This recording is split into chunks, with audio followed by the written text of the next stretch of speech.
Quick Revit for beginner number 7. Revit attach level 2.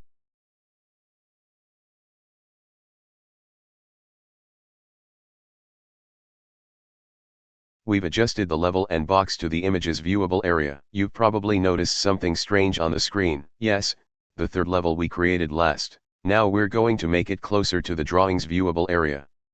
Of course, it will still automatically follow the drawing's viewable area, just like the other levels. Now let's look at the properties of level 2. In the properties panel, we see that level 2 has the extend scope box property set to grid and levels.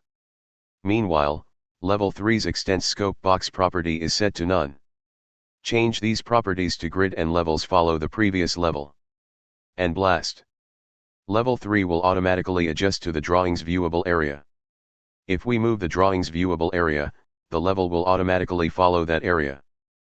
Subscribe, like and share if this video useful. Thanks for watching.